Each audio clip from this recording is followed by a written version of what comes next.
We couldn't stop them. Without Ascended, we just weren't strong enough. I wasn't strong enough.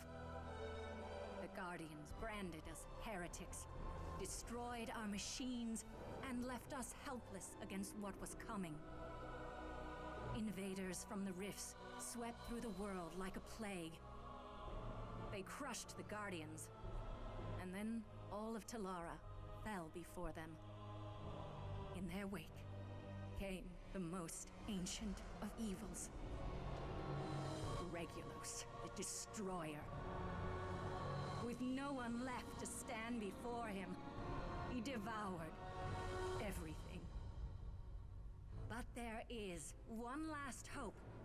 We survivors have made our stand and successfully engineered a new Ascended. You are our masterpiece, Defiant. The fate of Talara rests on your shoulders. You must not fail.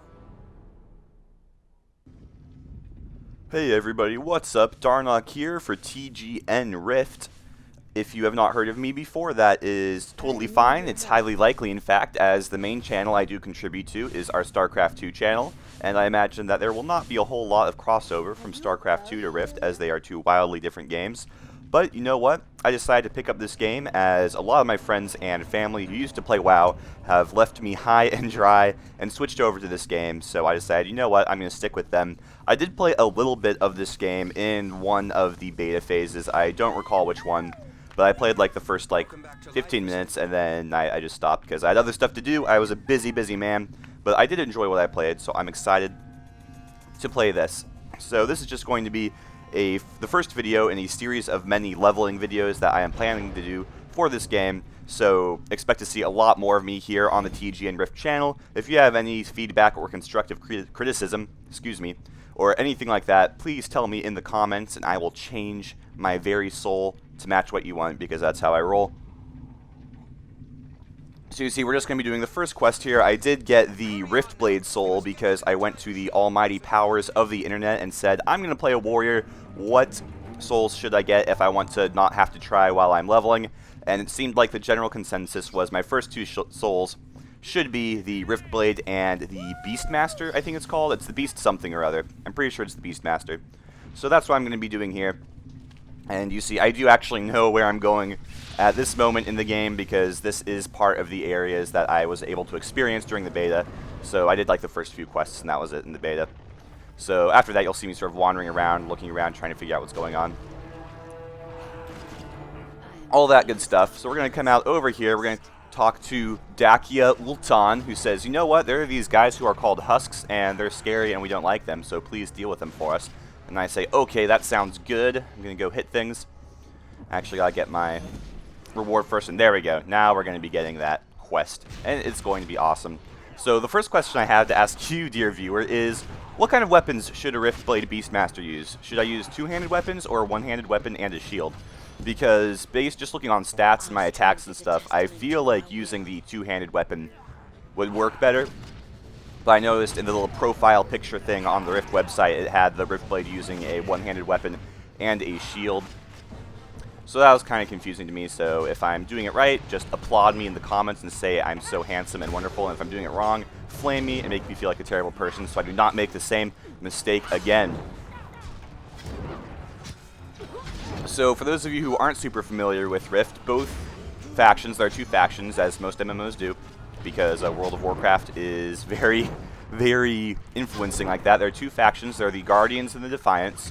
This is going to be a Defiant character, and I actually just received a message in Skype, so it made the little boop boop sound, and hopefully that is not getting picked up by my microphone. Otherwise, we'll have to edit that out, and that'll be fun, because I actually don't know how to do noise gates yet. And it's going to be going again, which is going to start irritating me greatly, but whatever, we're going to forge on.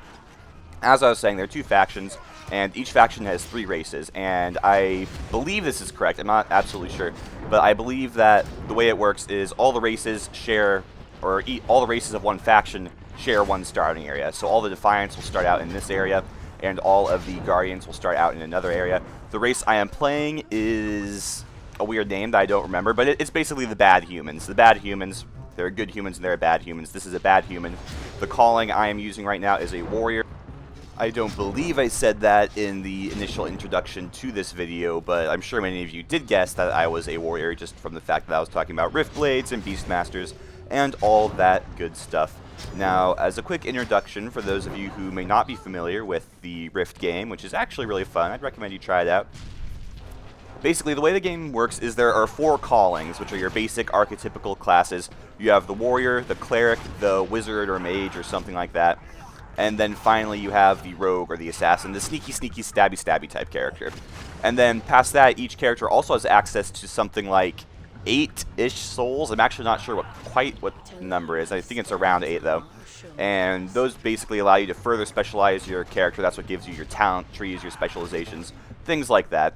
So it's really cool. I'm not exactly sure what the mechanic for switching souls out is, but I know you can. Again, I haven't played very much. I'm still very much of a newbie, and the primary purpose of these videos is just going to be showcasing the quests and stuff like that. So if you ever get stuck, you can refer to one of these videos, and then you can see what you're supposed to do. Or if you just like being soothed by the voice of Darnoc, you can do that too. I actually know one of the TGN members likes to watch a cast of mine before he goes and takes a nap, because my deep voice is so soothing, it's like a lullaby to your sleepy ears. So I would highly recommend trying that out if you ever have trouble sleeping. Maybe it's just because I'm really, really boring or something. I don't know. That actually might be it. I'm just boring so people listen to me to go to sleep. But you see up there, I was just doing my first talent specializations, and I really like how the talent trees work. I was actually talking with a relative of mine about this just this morning, actually. And it's really, really cool. You see, there we are. I forgot to click save changes because I'm a noob. But the way it works is there's a normal talent tree, like a la WoW is a great example. WoW, most of you are familiar with it, I'm sure. In fact, you say, like, okay, I have all these options. I'm going to spend points into these talents, and that'll give me, like, new abilities or stronger abilities and stuff like that. But then you saw there was that area at the bottom of the talent tree, and those are called the roots of the tree, I believe. And basically, the more points you spend into that tree, the more root abilities you unlock, which are just more abilities for your class. So it's actually a really, really interesting concept. I really like it. And I really think that's the type of thinking a lot of MMO developers who want to compete with WoW, like Rift does. It's a fantasy MMO. It's going to have to compete with WoW. I think that's the right kind of thinking for these kind of developers, because basically the reason WoW is so popular is because it unabashedly steals from everything. If it sees a cool idea in another MMO, it is going to steal it instantly. But the reason they get away with that is because they're really, really good at polishing up that idea and making it the best it can be. So what you're going to have to do if you want to compete with WoW is you're going to have to pretty much steal lots of ideas from WoW, and then just, like, tweak them, make them a little better, add more interesting facets to them, like the roots of the talent tree. So that's just my thought on it. I think that's a really cool idea. I really like it. So while I was on my little talk over there, I was not paying attention to what quest I was doing. Basically, we went and turned in our quest for killing however many rotten husks, I believe what they were called. Then our next quest was to go arm the defenses that would shoot lasers at the rest of the rotten husks. So that's what I was doing over there. Then we come up over here to Koke Tegus, and we are going to turn that quest in.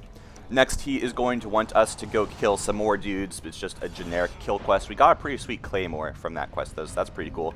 The claymore is actually like 1.5 times as tall as my character, which is insane and huge, and I love it. So you see, I'm just reading the quest at this point. I'm going to scroll down, and you see we actually get to choose our second soul after we complete this quest. So that is when I'm going to go get the Beast Mastery, and life will be good. As far as my character's abilities go right now, I have 3 abilities that are relative to my class, or to my soul, I suppose would be the better way of saying that, to the Riftblade. The one all the way on the left is my basic attack. It's just like, I hit the guy with my sword, it does some damage, and it generates an attack point, which is kind of like a combo point. Those are the swords in the upper left of the screen, right under my character portrait. You see they can charge up to 3.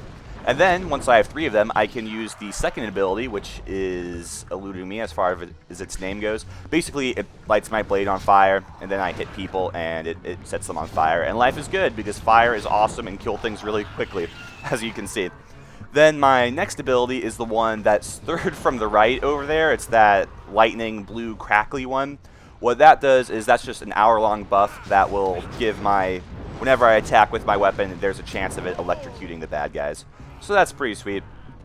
Really enjoying the Riftblade. Reminds me a lot of the Shaman from World of Warcraft in the fact that I'm a melee character, but I have all this elemental magic going on. It's pretty cool. Really digging it. So as you can see right now, we are just going to be killing the Dominators and the Harvesters because they are bad and we don't like them. The Harvesters are actually a lot like Dementors, I just realized, from the Harry Potter series. They're these weird, cloaked black things that try and suck my soul. Rather scary. Now, it's around this point that I realized there was actually a second quest that I could have picked up in that little hub over there. So I'm a noob and totally missed that. So I'm like, oh hey, there's another quest symbol, so I'm going to go pick this one up. This one basically says, go kill a bunch of the Harvesters and the Dominators and pick up their Source Stone orbs, because those are important. We need to start powering up our Magitech machines. So that's what we're going to start off with in the next video. Thanks you guys for watching. See you next time.